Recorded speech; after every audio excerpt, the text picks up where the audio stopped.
I'd read about Dick and Famous Monsters for many years, and I've got uh, books from the library about makeup. I got this book by Vincent Kehoe, was the guy who wrote that book. It was a different book called The Technique of Film and Television Makeup. Uh, Another book by Richard Corson was Stage Makeup, which was the first book I found, but it hardly got into the rubber stuff that I wanted to get into. The Technique of Film and Television Makeup had a lot of stuff about the rubber stuff, and the work that really stood out in that book was by this Dick Smith guy. And I said, wait, Dick Smith, that's the same guy that made these monster things that I liked. They didn't have very much of Dick's monster type work in there, but it was more these really great old age makeups. And I was just fascinated because Dick's makeups looked real, and I liked fooling people with the makeup. That's part of what fascinated me. I mean, another thing that really fascinated me about makeup was the fact that I was an incredibly, painfully shy child. I was an only child. I pretty much lived in my little bedroom, in my house, and I mean, I played with the kids in the neighborhood, but I couldn't talk to an adult, or I had problems just talking to people. Period. And the very first time I made myself up, which I think was more like a vampire kind of makeup, just with this white face and some black around my eyes, I could do things that I couldn't do as little Ricky Baker. I could say things I couldn't say as myself, And that fascinated me, But I really wanted to fool people with makeup, And I wanted people to think what I was doing was real, And this Dick Smith's work just looked real to me. It looked more real than anybody else's. So he was the guy that I idolized. I mean, though I idolized most makeup artists, Jack Pierce, who did the great classic Universal Frankenstein's monster and the Wolfman and all that stuff, was great.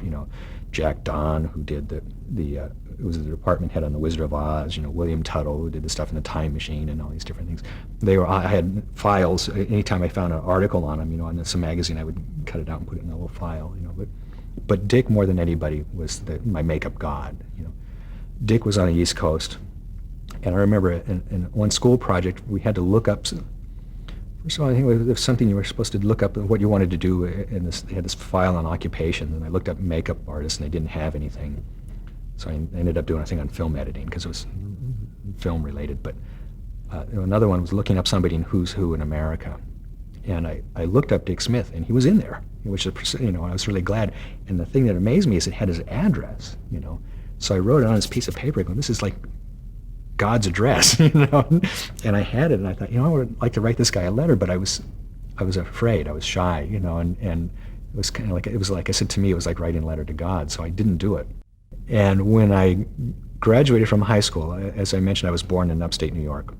Had never been there other than when I was born and my parents left, and hadn't met my grandmother Baker, and my parents were going to go to New York after I graduated from high school and take me to meet my grandmother. My grandfather was dead at the time, and to be honest, I wasn't all that interested. I wanted to stay home and make masks and stuff, but I thought, wait a minute, New York, that's where Dick Smith lives, So I thought, so I got out the address, and I wrote him a letter and sent photos of work that I had done. A lot of it was copies of Dick's work, and I just hoped that I would get a reply, and to this day, I still don't know how I got a reply so quickly, because it takes time for it to get to New York and all that. But it seemed like in a matter of just a couple of days, I would check the mailbox every day, anyways.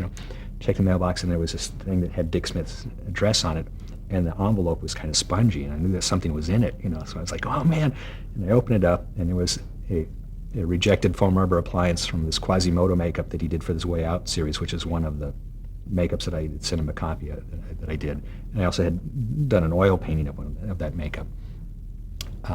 And this letter, this amazing letter that from my makeup god, who just said that he couldn't wait to meet me. He had never seen any work this good from anybody, let alone an 18-year-old kid, and please come soon, And it was like, great, So I really did expect that it was going to be, hello, Mr. Smith, nice to meet you. I'm a big fan, and spent a few minutes with him, and my parents drove me out to Larchmont, New York, where Dick lived, and Dick said, well, you guys go away, and I'll get Rick back, when we're done, and I plan on spending the day with him, and so I sent my parents away, and Dick worked out of his basement in Larchmont. He had this little small basement. That was his makeup lab.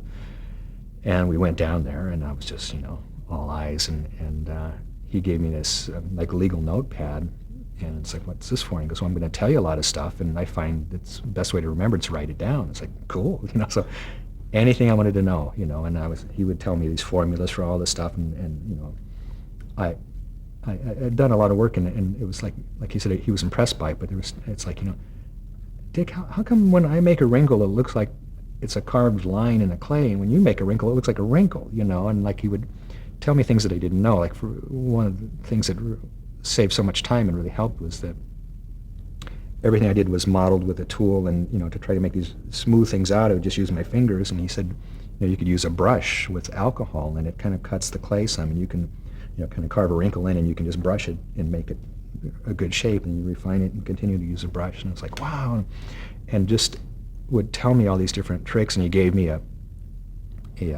whole bunch of texture pads, to do that.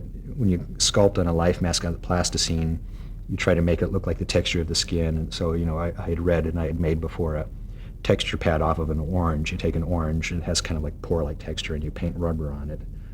And when it dries, you peel it off, and you can use that orange peel skin to kind of push little pores into it. Dick had texture pads with all kinds of wrinkles and all kinds of things. He gave me a bunch of that. And this was like I think on the very first day of our trip in New York, and we were going to be there for 2 weeks.